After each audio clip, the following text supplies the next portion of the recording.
I used to think the worst part of being underestimated was the inconvenience.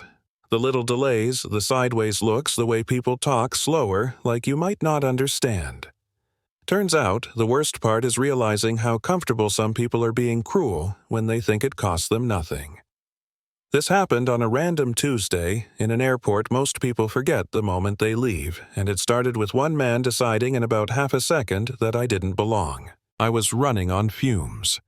2 days of back-to-back meetings, a red-eye that landed at dawn, and a phone that wouldn't stop buzzing. I hadn't slept, I hadn't eaten anything real, and I had thrown on the most comfortable clothes I owned without thinking twice. Oversized hoodie, black leggings, beat-up sneakers, no makeup hair twisted into something that technically counted as a bun. I looked tired because I was tired, and honestly, I didn't care. I just wanted to get on the plane, sit down and breathe. The gate area was packed, that restless airport energy where everyone's annoyed before anything even goes wrong. I stood near the front, not blocking anyone, just close enough to hear boarding announcements without craning my neck. I was answering emails on my phone when I felt someone brush past me hard enough that I staggered back. My coffee sloshed hot liquid splashing over my hand. I sucked in a sharp breath. Seriously. The man stopped and turned slowly like I'd interrupted something important. He was tall, broad, immaculate. Pilot uniform pressed so sharply it looked uncomfortable. Silver hair, confident smile that never reached his eyes.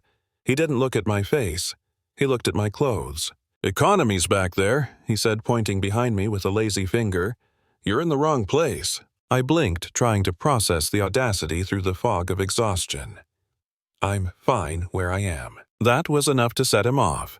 His expression hardened, jaw tightening like I'd personally offended him. "This lane is for priority passengers, people who actually paid, not standbys hoping no one notices." "I'm not a standby," I said, keeping my voice even. He laughed loud and dismissive, just enough to draw a couple of glances from nearby travelers. "Sure you're not. Look, sweetheart, do us all a favor and move. You're holding things up." Something familiar tightened in my chest. I'd felt it before in conference rooms and elevators and places where people decided who you were before you spoke. I could have pulled out my boarding pass right then. I could have ended it. But I didn't. Part of me wanted to see how far he'd go when he thought I didn't matter. Boarding was called for premium passengers, and the crowd surged forward. I waited until the first rush passed, then stepped up to scan my pass. Before my phone even reached the scanner, a hand slammed down over it. "Did you not hear me?" the pilot snapped. "This is priority." "Take your hand off the scanner," I said quietly. He leaned in closer, voice dropping into something sharp and ugly. "I'm not letting you slow this down with whatever game you're playing. You people always have an excuse, you people." There it was. He turned to the gate agent, a young woman who looked like she was one raised voice away from tears. "Scan it. Make sure it's real. Probably some glitch." The agent hesitated, then did her job. The scanner chimed not the normal beep, but a double tone. Her eyes widened. "It's valid," she said softly. "Seat 1A." The pilot scoffed, snatching the slip of paper like it offended him. "That doesn't mean anything. Money doesn't buy class." He shoved it back toward me. "Fine, get on. But if you cause one problem, one complaint, I'll have you escorted off. Understand?" I met his stare, crystal clear. First class was quiet, almost eerie after the gate chaos. Soft lighting, wide seats, people pretending not to look at each other. I stowed my worn bag next to a pristine designer suitcase and sank into my seat. A flight attendant offered champagne. I asked for water. No ice. She nodded, though she looked confused, like she'd expected something else from someone sitting there. I opened my laptop not to watch a movie, but to work. The pilot's name was already pulled up. Years of service, spotless flight record, and a long, ugly list of complaints buried under the word resolved. Verbal abuse, harassment, discrimination, all quietly ignored. He made a show of walking through the cabin, barking at crew, laughing too loudly, making sure everyone knew he was in charge. At one point, his voice crackled over the intercom, a thinly veiled jab about maintaining standards in premium cabins. A couple of passengers shifted uncomfortably. One glanced at me, then quickly away. I felt the anger settle into something colder, steadier. This wasn't about hurt feelings anymore. This was about patterns. Mid-flight, he came out of the cockpit again, restless, prowling the aisle like he needed an audience.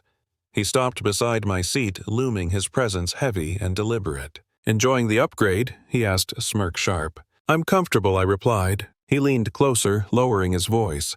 "I've been doing this a long time. I know who belongs up here, and you don't fit."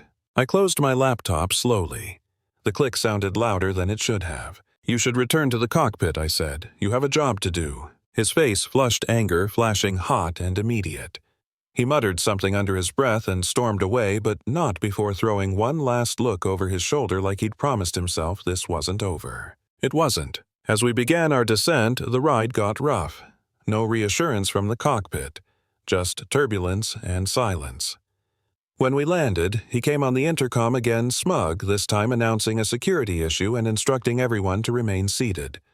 Heads turned. I stayed still, hands folded, staring out the window at the gray tarmac. I saw the cars first, dark SUVs, security people in suits standing too straight to be casual. The pilot burst out of the cockpit, puffed up like a man about to collect praise.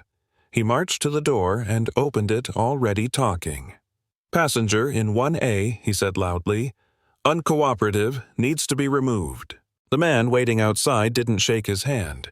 He looked past him directly at me. "Ms. Hale," he said, voice tight with something like relief. "We're ready." The pilot froze. Slowly, I stood, slung my bag over my shoulder, and walked forward.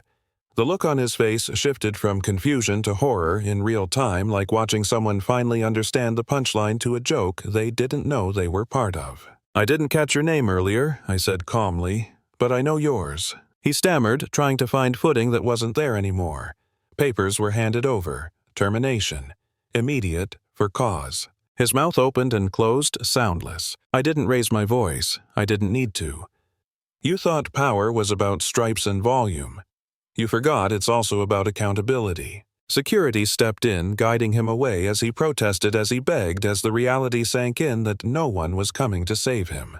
The crew watched, stunned. One of them, the flight attendant who'd served me water, had tears in her eyes. I turned back to the cabin. To the first officer, who'd stayed silent. To the crew, who'd learned to keep their heads down. Changes were coming. Not symbolic ones, real ones. Later, as I walked through the terminal, I saw the former pilot again. No uniform, no authority. Just another tired man standing in a long line, clutching a boarding pass for a middle seat in the back.